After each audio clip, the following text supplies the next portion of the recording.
And now let's get ready for our long program today.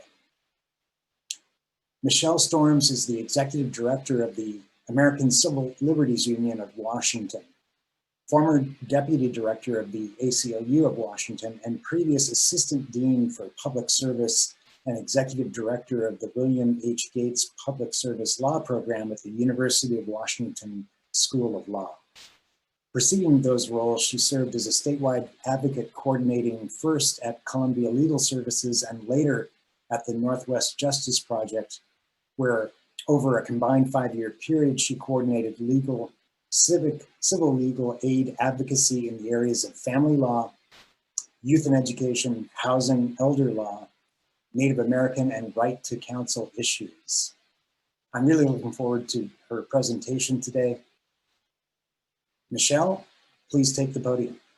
Thank you so much. In this moment, there is a Martin Luther King quote that is ringing really resoundingly in my ears that I wanted to share with you. It is, "We are now faced with the fact that tomorrow is today. We are confronted with the fierce urgency of now. In this unfolding conundrum of life and history, there is such a thing as being too late. This is no time for apathy or complacency. This is a time for vigorous and positive action." This just rings resoundingly for me right now because the time is now. And I feel that in you all and the things that I heard you talking about in this first half hour, the work that you're doing to fight hunger, all of the things that you're up to. And right now, with all that's happening with a pandemic, with racism and protest, just all the things, now is really a time for vigorous and positive action. So what I want to do is share with you a little bit about what the ACLU is. And although I would love to tell you a million things about our work, I'm going to just narrow it down to a couple of things that you might find interesting and things that you might feel like you could, play a part in. So let me see. Right, so here's where I want to start, because I know that Bill Gates Sr. was one of your members, and he is someone who is also incredibly special to me. It was noted in my introduction that I was the director of the Gates Public Service Law Program at the University of Washington School of Law, and he was so actively involved. He was at our events, as you can see. He graciously took pictures with many of our students and other folks. So much he stood for integrity and ethics, for listening and learning at all stages of life. And truly, as I wrote here, the spirit of public service and possibility, those values that he held are really values that I strongly hold in his memory. And I feel the spirit of that again in here. I just loved what one of your members shared, the acrostic with the word justice. I feel that so strongly. And so just want to express my own gratitude for the experience that I was able to have in working with him and knowing that we have a shared experience.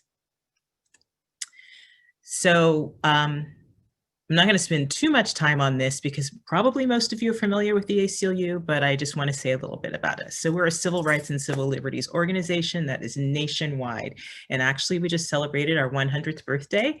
And we actually just had, although Washington State was founded our affiliate was founded in 1935, all of us are celebrating the 100 years. And we actually just had an event last week, which you can catch on our YouTube channel if you weren't able to be a part of it. We are a nonpartisan organization. We're not affiliated with any political party. Sometimes people think we are, but we really are not. We really actually just stand for upholding the Constitution and the Bill of Rights and the civil rights and civil liberties of all people who live in this country, regardless of who they are, regardless of race, gender, sexual orientation, regardless of any of the things, right?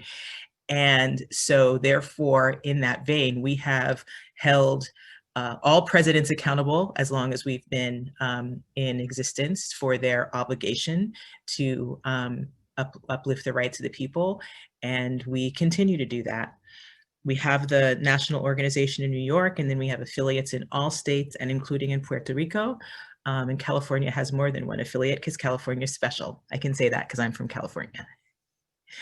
I want to tell you a couple of the landmark victories, but before I get to that, let me just give you the big picture, right? The ACLU issues are a lot. There are so many issues, because if you think about what it means to have the right to be free, the right to speak, the right to associate, like all those rights, it ends up involving many things, from immigration and reproductive justice to student rights and criminal legal system.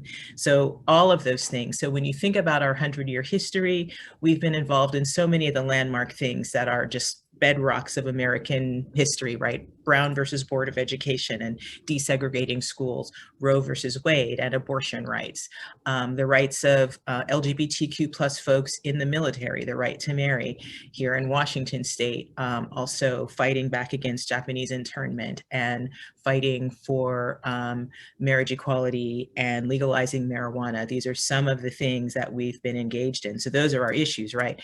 So then what do we include? So here's what's amazing to me when I think about it, that including all of the ACLU offices, we're really talking about less than 2,000 staff, somewhere between 500 and 600 attorneys.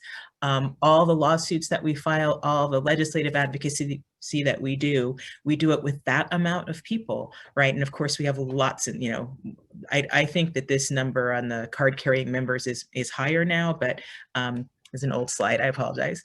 And, we have people who are online activists. It's a big organization when you think not just about the employees, but just this thing about the 500 staff attorneys. The Department of Justice, who we frequently sue, has like 11,000 attorneys. So I just want you to know, we're like the David to the Goliath out there. I'm proud of it. So if you look at Washington State, we have just under 50 staff members. We have, 135,000 members. We have lots of case. We're tracking bills like crazy during our own state legislative session.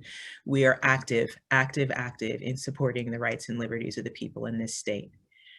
So also, if you don't know, we use a wide range of advocacy tools. I think people know about the ACLU filing lawsuits. They might know less about the fact that we actively work in legislatures. We also work in front of many other municipal bodies, school boards, city councils, county councils, and so forth, again, to defend people's civil rights and civil liberties and to expand them, right? So that we can all have the freedom to live as we are. But we also support activism. So we've got activists, their right to protest, their right to know their rights, and we have events. We have lots of events. Our flights and rights events, if you've never been to one, I wish you would come. We're doing them virtually now, and we'll have as many as 150 people from all over the state coming to hear about something that we're working on. Earlier this month, we did one on elections. We'll have one coming up in November. We've talked about our immigration work, our criminal legal system reform work, and so on. So you're always welcome to any of that. At the heart of this is democracy. We live in a democratic country. We want to hold on to that democracy with every fiber of our being. It is about showing up, although that's not Bill's quote. It is about showing up. It is about voting. And we are here to make sure that we stay a democracy and have our freedoms, as I've described. So, all right, those are all the things that democracy is. All right, so the times we're in, okay? Whew, we are in some times, okay? So we are dealing with a global pandemic, you know this. And not only does that have implications just for, our personal health and safety, right? I mean, people have gotten sick. I don't think anybody is untouched by this. I have people in my family, on my staff, who have experienced this disease, or people who've lost work because of it. It's having a huge impact on all of us in all the ways, right? And we're also in a particular moment in our history related to structural and institutional racism, and that it particularly shows up around police violence. And,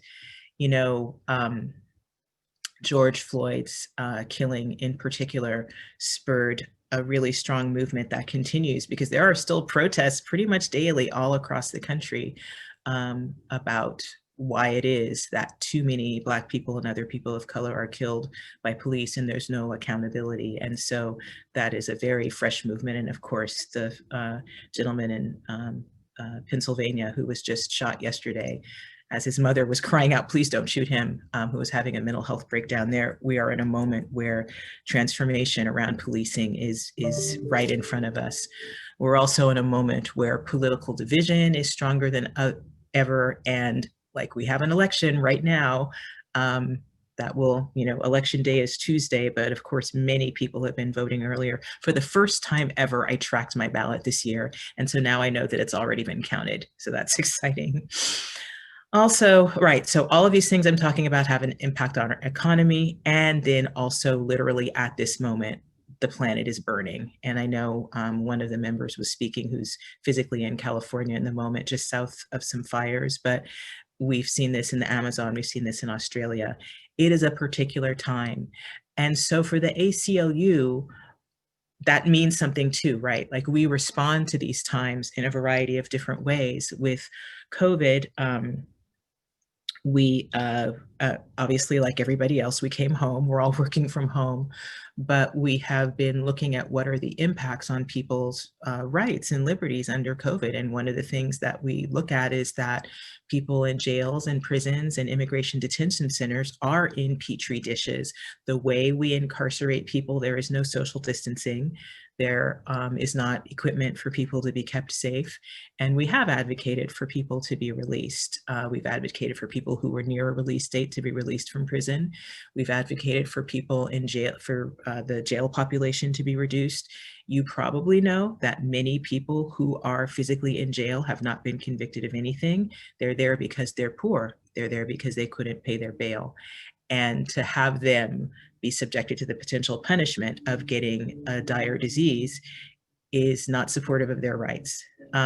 So we've responded in those ways. We've responded around advocating for kids who are being schooled at home to have their disability plans if that's necessary, or to have internet access. I'm going to talk a little bit more about that in a moment. So, and then on the protest side, right, we in fact, have a lawsuit against Seattle police right now for some of the ways that they've responded to protesters. Protest is another one of those bedrock rights in our Constitution and just enshrined in our jurisprudence. So in the times we're in, we have to show up in a variety of ways. So let me get into a couple very specific things that I thought I would share with you. I'm just keeping an eye on the time. Related to our criminal legal system reform work, and to some of the work that we're doing in the youth and education space. And then round out with a couple of comments on, ways that you can engage with us, and then we'll have time for questions, of course. So with regard to criminal legal system reform, I thought I would just zero in on three things in particular that we have been working on that are very current and that I want you to know something about. On the drug policy side, there's something that I think, well, I don't think this, our polling and focus groups demonstrate that many people have come to recognize that treating substance abuse disorder by putting people in jail and prison does not improve their situation. It does not help them to get well. It does not provide them treatment. It merely criminalizes them and puts them in a downward spiral. And much of the impetus behind our work to legalize marijuana was to address that. But now we have a new initiative that I want to tell you about. Actually, it was originally supposed to be an initiative to the people. We had filed a ballot measure, but because of COVID, it obviously wasn't safe to get signatures. So we did not proceed in that way. But our Treatment First Washington, we are now presenting the Treatment and Recovery Act to the Washington State Legislature. Senator Joan Nguyen is our sponsor of this bill. And what this does is it decriminalizes personal possession of drugs, of actually all drugs.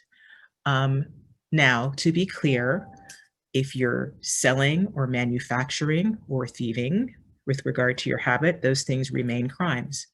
But if it's about the fact that you're just possessing it, what we want to do is change that to a civil infraction. So what does that do? It means that a person's not getting a criminal record for having substance abuse disorder, for one thing. but it also means that they can pay a fine, or they can waive that fine by going through the assessment and heading a path to treatment. Now you might say, I think treatment's great, but there's not enough treatment. And you're right, there's not enough. And it's not all necessarily culturally appropriate. But we have, I guess in 2019, the marijuana tax revenue was $390 million. And we're asking that a portion of that money be redirected to treatment so that people can get treatment and people can get well and not be in the criminal system. And so that is something that is going to be in the legislature this year. And the bills you propose don't necessarily come out on the other end the way you went in with them. But we're really excited to have our lawmakers tackle this question and dig deep into what we can actually do to address what is a public health issue and to minimize people, again, having all the criminal records and the fines that attend to just basically personal use. Okay, so that's that issue. Let me go into my little second picture here about driver's licenses.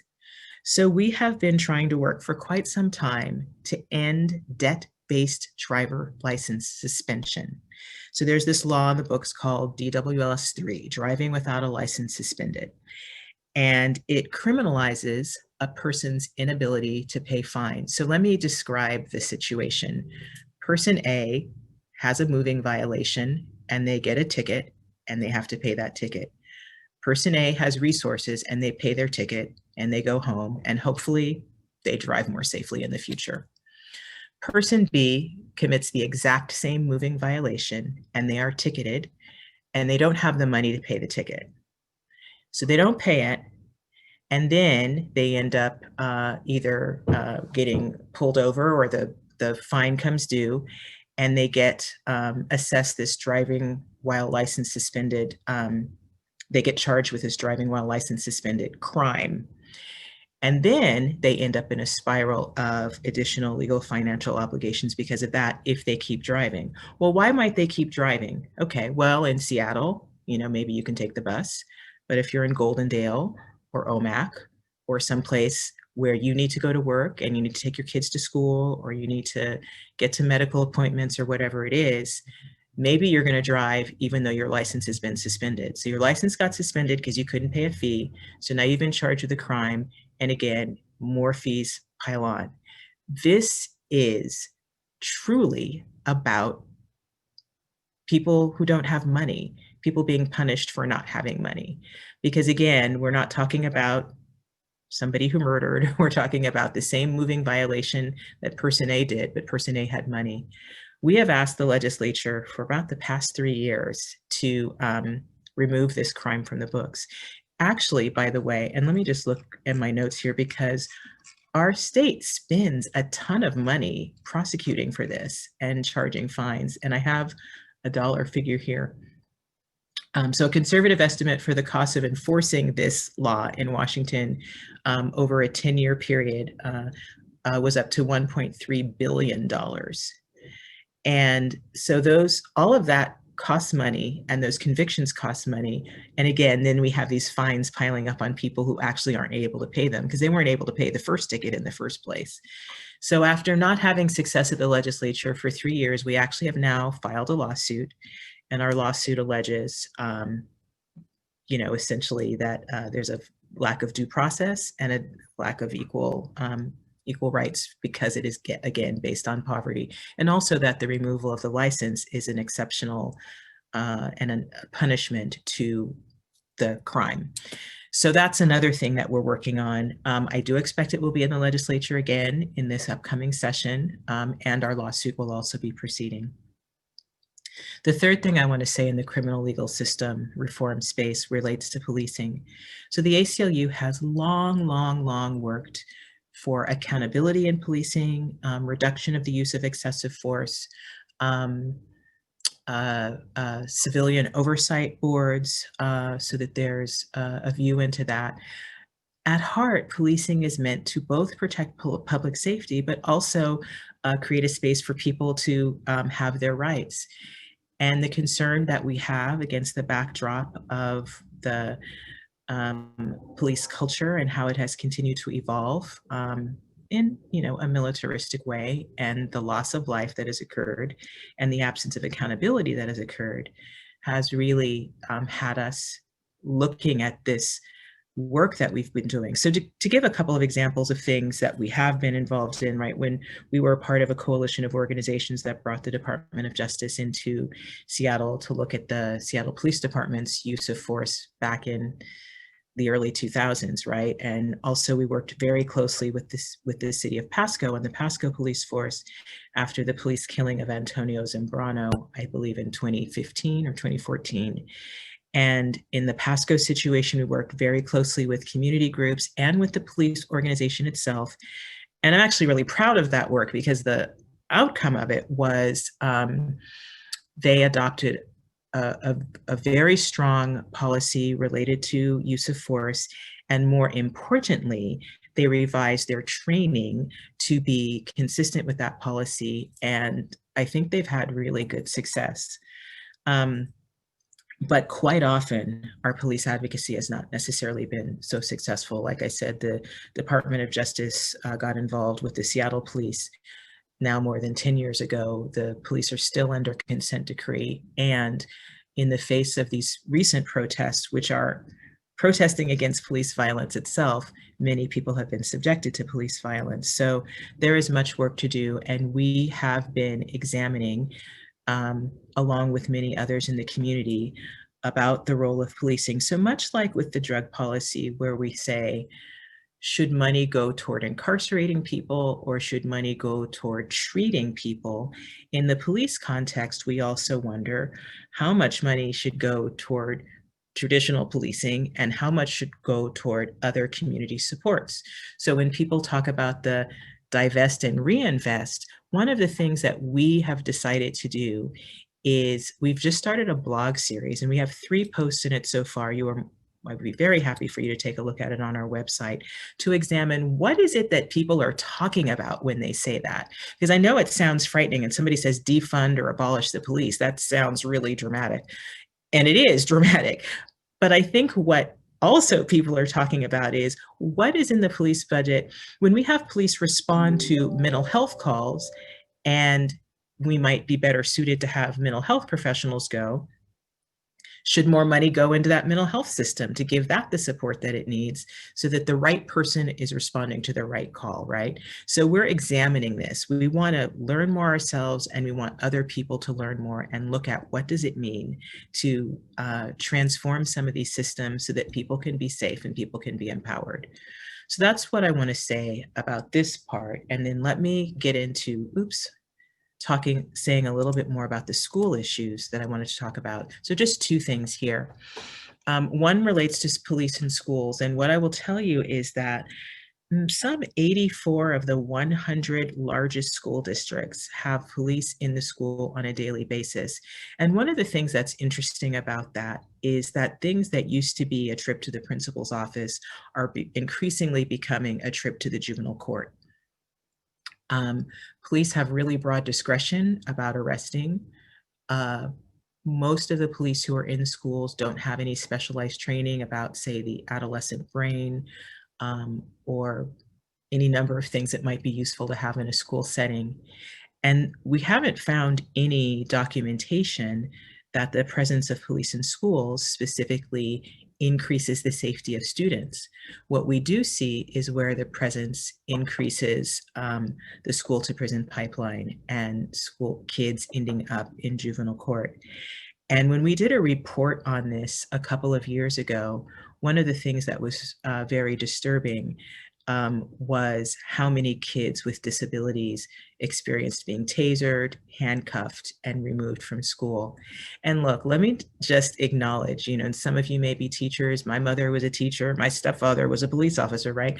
Like, it is so hard to be a teacher, and the problems that are in the schools are so complicated with what kids are facing.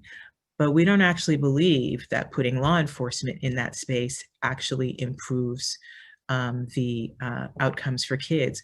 What we have seen data on is when you have the presence of counselors, nurses, and other types of helping professionals, then you see reduced suspension and expulsion, and possibility of restorative justice practices, and better graduation rates. And that's some of the documentation we've seen in that space. So our youth policy team has been working a lot in Spokane and in other parts around the state to really explore how some of those other options could increase better educational outcomes for kids and prevent just that, like I said, that school to prison pipeline, that just increased numbers of kids who have a record. And the thing that happens, the other thing that we have seen is, and the statistics bear out that, once you start having those suspensions and expulsions and that contact with the system, it just increases, and then you have the higher dropout rates and all of that. So that's a piece of our work. And then the other piece very specifically relates to COVID and the fact that kids are being schooled at home. And the problem right now is that in rural areas of the state, in lower income areas of the state, on tribal lands, kids don't have access to the internet in the way that is going to be helpful for their educational advancement. So we have Michelle. Yes. Just a mention if you'd like to take questions. We're going to run out of time, so it's up to you. Okay, we're at the 10-minute mark. All right, so yes, I do want to take questions. So let me just wrap this up super quick, and then I'll move on. So one of our staff members is working on Representative Gregerson's task force on broadband access and really trying to get broadband access into other places. So what I'm going to do, because we got to the last 10 minutes, is just let you know, I'm actually going to really just jump forward. Vote, please vote. Somebody already said that in the chat box. I'm going to just let you see, on our website, our events are on the YouTube page. We have stuff on our Twitter and our Facebook. Really want to encourage people to check out our events, check out our blog posts, and I will stop there and stop sharing my screen and take your questions. Hi, Michelle. Thank you so much. That was awesome. We only have time, unfortunately, for a 30-second answer. So I've only got time for one question. So forgive me, but here we go. 30 seconds. Ready? What is the ACLU's position on social media companies censoring misinformation online? Whose job is it to regulate such content? 30 seconds, go. 30 seconds. I'm actually not able to answer that for you off the cuff right now. There is an answer, and I would love to get back to you with that. So give me that, because I know there's some work on that, but I'm not able to answer it, and I don't want to give you the wrong answer. So here's an idea then. If you can spend a couple more minutes with us, it would be awesome. If you want to check out the chat, you've got some great compliments in there. There's some really good questions. I don't know if you've got a moment to even maybe answer them in the chat openly, because there's really good ones, but unfortunately we ran out of time. But thank you so much. Fantastic conversation. I know we've had big record numbers today, so obviously an important conversation to have. So Michelle, thank you so much. Thank you.